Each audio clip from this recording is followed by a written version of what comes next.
Phimosis ఉన్నది ఏదైతే ఉందో చర్మం వెనక్కి ఫ్రీగా కనుక పోకపోతే దాన్ని ఫైమోసిస్గా పరిగణించాలి.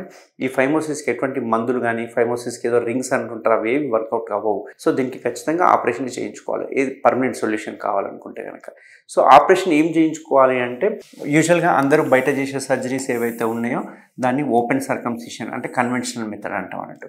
యూజువల్గా అంగం ఇలా ఉంటుంది కదా, అంగం యొక్క ముందరున్న చర్మం ఈ రకంగా ఉంటుంది, కిందన చర్మం ఇక్కడ అటాచ్ అయ్యి ఈ రకంగా ఉంటుంది. సో ఇది టైట్ అయిపోతుంది అన్నట్టు.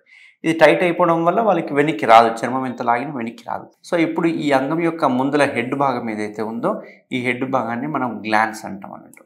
సో ఈ గ్లాన్స్ మీద చర్మం మూవ్ కాకపోయేసరికి ఏమవుతుందంటే టైట్గా మూవ్ అయ్యే వరకు పెయిన్ రావడం ఇవన్నీ చూస్తుంటాం అన్నట్టు.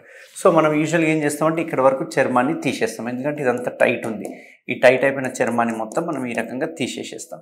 ఈ తీసే మెథడ్ మామూలుగా అందరూ చేసేది ఓపెన్ టెక్నిక్ అంటుంటారు.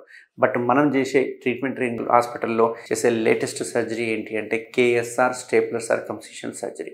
సో ఈ కేఎస్ఆర్ స్టేప్లర్ సర్కంసిషన్ సర్జరీలో ఏమవుతుంది అంటే ఈ కేఎస్ఆర్ అనేది ఒక స్టేప్లర్ అన్నట్టు. ఈ స్టేప్లర్లో ఏంటి అంటే దీనిలో వాడే పిన్స్ స్టెయిన్లెస్ స్టీల్ పిన్స్ ఉంటాయి, అందులో ఒక సిలికాన్ రింగ్ ఉంటుంది. అది ఎంత స్మూత్గా ఉంటుంది అంటే సేమ్ స్కిన్ లానే ఉంటుంది. సో నేను ఎందుకు చెప్తున్నాను ఈ సిలికాన్ రింగ్ గురించి స్పెషల్గా అంటే ఇది పేటెంట్ రైట్స్ ఉన్నాయి ట్రీట్మెంట్ రేంజ్ హాస్పిటల్లో. అంతేకాకుండా సడన్గా ఎరెక్షన్ అయినా కానీ ఎక్స్పాండ్ అవుతుంది అన్నట్టు. సో దీనివల్ల ఎటువంటి బ్లీడింగ్ ఉండదు, ఎటువంటి వాపు రాదు, ఎటువంటి పెయిన్ ఉండదు, కంప్లీట్ పెయిన్లెస్ ట్రీట్మెంట్ అన్నట్టు.